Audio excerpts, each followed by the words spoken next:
بسم اللہ الرحمن الرحیم۔ کتاب وحی کا بیان، باب ابو سفیان اور ہرقل کا مکالمہ، رسول اللہ صلی اللہ علیہ وسلم کا ہرقل کو خط مبارک۔ حدیث نمبر 7۔ ہرقل ارسل الیہ فی رکب من قریش وکانوا تجارا بالشام فی المدة التي كان رسول اللہ صلی اللہ علیہ وسلم ماد فیہا ابا سفیان وکفار قریش فاعطوهم بإلیاء فدعاهم في مجلسه وحوله أزماع الروم ثم دعاهم ودعا بترجمانه فقال أيكم أقرب نسبا بهذا الرجل الذي يزعم أنه نبي؟ فقال أبو سفيان فقلت أنا أقربهم نسبا، فقال أدنوه مني وقربوا أصحابه فجعلوهم عند ظهره، ثم قال لترجمانه قل لهم إني سائل هذا عن هذا الرجل فإن كذبني فكذبوه، فوالله لولا الحياء من أن ياثروا علي كذبا لكذبت عنه. ثم كان أول ما سألني عنه أن قال كيف نسبه فيكم؟ قلت هو فينا ذو نسب. قال فهل قال هذا القول منكم أحد قد قبله؟ قلت لا. قال فهل كان من آبائه من ملك؟ قلت لا. قال فأشراف الناس يتبعونه أم زعفاؤهم؟ فقلت بل زعفاؤهم. قال أيزيدون أم ينقصون؟ قلت بل يزيدون. قال فهل يرتد أحد منهم سقطة لدينه بعد أن يدخل فيه؟ قلت لا. قال فهل كنتم تتهمونه بالكذب قبل أن يقول ما قال؟ قلت لا. قال فهل يغدر؟ قلت لا. ونحن منه في مدة لا ندري ما هو فاعل فيها. قال ولم تمكنني كلمة أدخل فيها شيئا غير هذه الكلمة. قال فهل قاتلتموه؟ قلت نعم. قال فكيف كان قتالكم إياه؟ قلت الحرب بيننا وبينه سجال ينال منا وننال منه. قال ماذا يأمركم؟ قلت يقول اعبدوا الله وحده ولا تشركوا به شيئا واتركوا ما يقول آباؤكم ويأمرنا بالصلاة والصدق والعفاف والصلة. فقال لترجماني قل له سألتك عن نسبه وذكرت أنه فيكم ذو نسب، فكذلك الرسل تبعث في نسب قومها، وسألتك هل قال أحد منكم هذا القول؟ فذكرت أن لا. فقلت لو كان أحد قال هذا القول قبله لقلت رجل يعتصي بقولي قيل قبله، وسألتك هل كان من آبائه من ملك؟ فذكرت أن لا. قلت فلو كان من آبائه من ملك؟ قلت رجل يطلب ملك أبيه. وسألتك هل كنتم تتهمونه بالكذب قبل أن يقول ما قال؟ فذكرت أن لا. فقد أعرف أنه لم يكن ليذر الكذب على الناس ليكذب على الله. وسألتك أشراف الناس يتبعوه أم زعفاؤهم؟ وذكرت أن زعفاؤهم اتبعوه وهم أتباع الرسل. وسألتك يزيدون أم ينقصون؟ وذكرت أنهم يزيدون، وكذلك أمر الإيمان حتى يتم. وسألتك أيرتد أحد سقطة لدينه بعد أن يدخل فيه؟ فذكرت أن لا. وكذلك الإيمان حين تخالط بشاشته القلوب. وسألتك هل يغدر؟ فذكرت أن لا. وكذلك الرسل لا تغدر. وسألتك بما يأمركم؟ فذكرت أنه يأمركم أن تعبدوا الله ولا تشركوا به شيئا، وينهاكم عن عبادة الأوثان، ويأمركم بالصلاة والصدق والعفاف، فإن كان ما تقول حقا فسيملك موزي قدمي هاتين. وقد كنت أعلم أنه خارج لم أكن أظن أنه منكم، فلو أني أعلم أني أخلص إليه لتجشمت لقاءه، ولو كنت عنده لغسلت عن قدمه. ثم دعا بكتاب رسول الله صلى الله عليه وسلم الذي بعث به دحية إلى عظيم بصرى، ودفعه إلى هرقل فقرعه، فإذا فيه بسم الله الرحمن الرحيم من محمد عبد الله ورسوله إلى هرقل عظيم الروم سلام على من اتبع الهدى. أما بعد فإني أدعوك برعاية الإسلام أسلم تسلم يؤتك الله أجرك مرتين، فإن توليت فإن عليك إثم الأريسيين. ويا أهل الكتاب تعالوا إلى كلمة سواء بيننا وبينكم أن لا نعبد إلا الله ولا نشرك به شيئا ولا يتخذ بعضنا بعضا أربابا من دون الله فإن تولوا فقولوا اشهدوا بأننا مسلمون. قال أبو سفيان فلما قال ما قال وفرغ من قراءة الكتاب كثر عنده الصخر وارتفعت الأصوات وأخرجنا. فقلت لأصحابي حين أخرجنا لقد أمر بن أبي كبشة إنه يخافه ملك بن الأسفر فما زلت موقنا أنه سيظهر حتى دخل الله على الإسلام. فكان ابن الناظور صاحب إيليا وهرقل سقفا على نصارى الشام يحدث عن أن هرقل حين قدم إيليا أصبح يوما خبيث النفس فقال بعض بطريقته قد استنكرنا هيئتك. قال ابن الناظور وكان هرقل حتى أن ينظروا في النجوم فقال لهم حين سألوه إني رأيت ليلة حين نظرت في النجوم ملك الختان قد ظهر ومن يختتن من هذه الأمة. قالوا ليس يختتن إلا اليهود فلا يحملنك شأنهم واكتب إلى مدائن ملكك فيقتلوا من فيهم من اليهود. وبينما هم على أمرهم أوتي هرقل برجل أرسل به ملك غسان يخبر عن خبر رسول الله صلى الله عليه وسلم فلما استخبره هرقل قال اذهبوا فانظروا أمختتن هو أم لا. فنظروا إليه فحدثوه أنه مختتن وسألوا عن العربي فقالوا هم يختتنون. فقال هرقل هذا ملك هذه الأمة قد ظهر. ثم كتب هرقل إلى صاحب له برومية وكان نظيره في العلم. وسار هرقل إلى حمص فلم يرم حمص حتى أتاه كتاب من صاحبه يوافق رأي هرقل على خروج النبي صلى الله عليه وسلم وأنه نبي. فأذن هرقل لأزمع الروم في تذكرة له بحمص ممر بأبوابها فغلقت. ثم اطلع فقال يا معشر الروم هل لكم في الفلاح والرشد وأن يثبت ملككم فتبايعوا هذا النبي. فحاسوا حيث تفمر الوحش إلى الأبواب فوجدوها قد غلقت. فلما رأى هرقل نفرتهم وعيسى من الإيمان قال ردوهم علي. وقال إني قلت مقالتي آنفا أختبر بها شدتكم على دينكم فقد رأيت. فسجدوا له ورضوا عنه فكان ذلك آخر شأن هرقل. ترجمہ: ہرقل یعنی شاہ روم نے قریش کے قافلے سے ایک آدمی بلانے کو بھیجا اور اس وقت یہ لوگ تجارت کے لیے ملک شام گئے ہوئے تھے اور یہ وہ زمانہ تھا جب رسول اللہ صلی اللہ علیہ وسلم نے قریش اور ابو سفیان سے ایک وقتی عہد کیا ہوا تھا. جب ابو سفیان اور دوسرے لوگ ہرقل کے پاس ایلیا پہنچے جہاں ہرقل نے دربار طلب کیا تھا، اس کے گرد روم کے بڑے بڑے لوگ بیٹھے ہوئے تھے.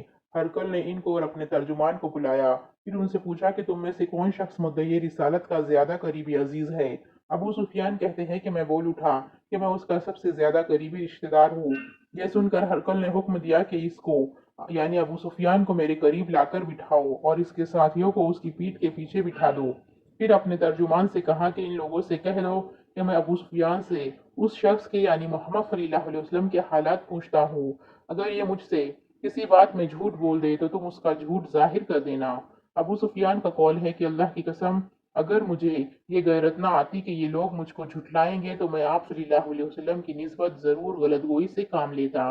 خیر، پہلی بات جو ہرقل نے مجھ سے پوچھی وہ یہ کہ اس شخص کا خاندان تم لوگوں میں کیسا ہے. میں نے کہا وہ تو بڑے اونچے عالی نسب والے ہیں. کہنے لگا اس سے پہلے بھی کسی نے تم لوگوں میں ایسی بات کہی تھی؟ میں نے کہا نہیں. کہنے لگا اچھا اس کے بڑوں میں کوئی بادشاہ ہوا ہے؟ میں نے کہا نہیں. پھر اس نے کہا بڑے لوگوں نے اس کی پیروی اختیار کی ہے یا کمزوروں نے؟ میں نے کہا نہیں، کمزوروں نے.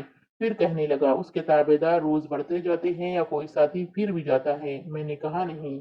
کہنے لگا کہ کیا اپنے اس دعوی نبوت سے پہلے کبھی کسی بھی موقع پر اس نے جھوٹ بولا ہے؟ میں نے کہا نہیں. اور اب ہماری اس سے صلح کی ایک مقرر مدت ٹھہری ہوئی ہے، معلوم نہیں وہ اس میں کیا کرنے والا ہے. ابو سفیان کہتے ہیں میں اس بات کے سوا اور کوئی جھوٹ اس گفتگو میں شامل نہ کر سکا. ہرقل نے کہا کیا تمہاری اس سے کبھی لڑائی بھی ہوتی ہے؟ ہم نے کہا کہ ہاں. بولا پھر تمہاری اور اس کی جنگ کا کیا حال ہوتا ہے؟ میں نے کہا لڑائی ڈول کی طرح ہے، کبھی وہ ہم سے میدان جنگ جیت لیتے ہیں اور کبھی ہم ان سے جیت لیتے ہیں.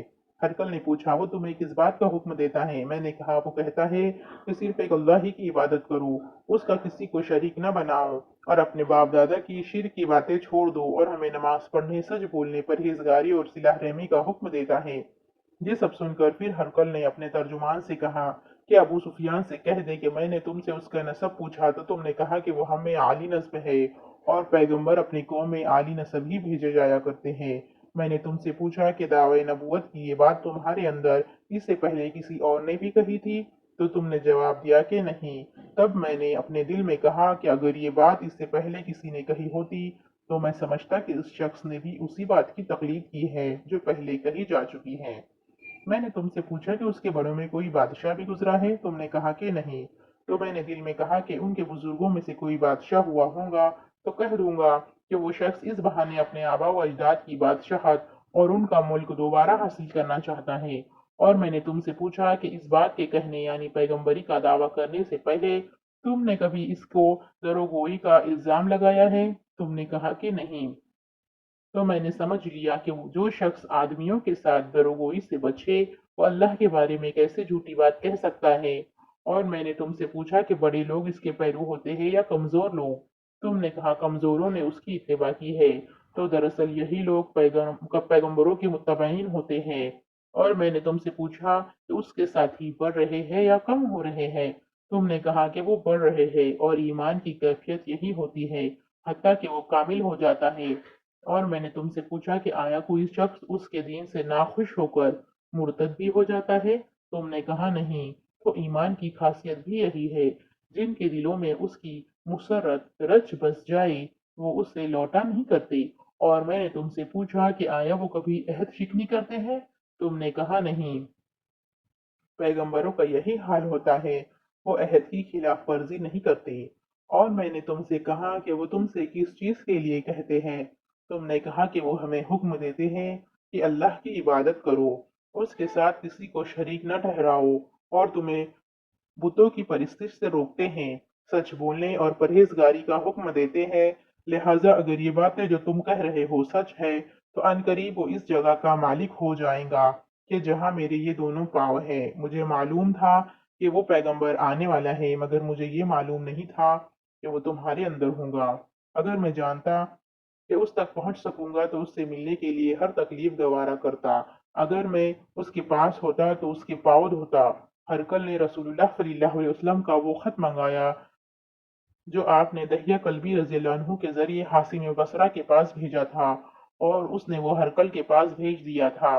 پھر اس کو پڑھا تو اس میں لکھا تھا اللہ کے نام کے ساتھ جو نہایت مہربان اور رحم والا ہے، اللہ کے بندے اور اس کے پیغمبر محمد صلی اللہ علیہ وسلم کی طرف سے یہ خط ہے شاہ روم کے لیے۔ اس شخص پر سلام ہو جو ہدایت کی پیروی کرے۔ اس کے بعد میں آپ کے سامنے دعوت اسلام پیش کرتا ہوں۔ اگر آپ اسلام لے آئیں گے تو دین و دنیا میں سلامتی نصیب ہوں گی، اللہ آپ کو دوہرا ثواب دیں گا، اور اگر آپ میری دعوت سے روگردانی کریں گے تو آپ کی رعایا کا گناہ بھی آپ ہی پر ہوگا۔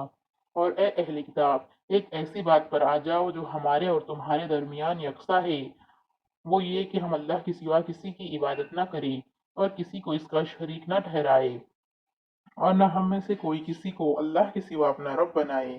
پھر اگر وہ اہل کتاب اس بات سے منہ پھیر لیں تو مسلمانوں تم ان سے کہہ دو کہ تم مانو یا نہ مانو، ہم تو ایک اللہ کے اطاعت گزار ہے۔ ابو سفیان کہتے ہیں جب ہرکل نے جو کچھ کہنا تھا کہہ دیا اور خط پڑھ کر فارغ ہوا تو اس کے ارد گرد بہت شور و غوغا ہوا، بہت سی آوازیں اٹھی اور ہمیں باہر نکال دیا گیا۔ تب میں نے اپنے ساتھیوں سے کہا کہ ابو کبشہ کے بیٹے نبی کریم صلی اللہ علیہ وسلم کا معاملہ تو بہت بڑھ گیا، دیکھو تو اس سے بنی اصفر روم کا بادشاہ بھی ڈرتا ہے۔ مجھے اس وقت سے اس بات کا یقین ہو گیا کہ نبی کریم صلی اللہ علیہ وسلم عنقریب غالب ہو کر رہیں گی، حتیٰ کہ اللہ نے مجھے مسلمان کر دیا۔ راوی کا بیان ہے کہ ابن ناطور ایلیا کا حاکم، ہرکل کا مصاحب اور شام کے نصارہ کا لاٹ پادری بیان کرتا تھا کہ ہرکل جب ایلیا آیا ایک دن صبح کو پریشان اٹھا تو اس کے درباریوں نے دریافت کیا کہ آج ہم آپ کی حالت بدلی ہوئی پاتے ہیں، کیا وجہ ہے؟ ابن ناطور کا بیان ہے کہ ہرکل نجومی تھا، علم نجوم میں وہ پوری مہارت رکھتا تھا۔ اس نے اپنے ہم نشینیوں کو بتایا کہ میں نے آج رات ستاروں پر نظر ڈالی تو دیکھا کہ ختنہ کرنے والوں کا بادشاہ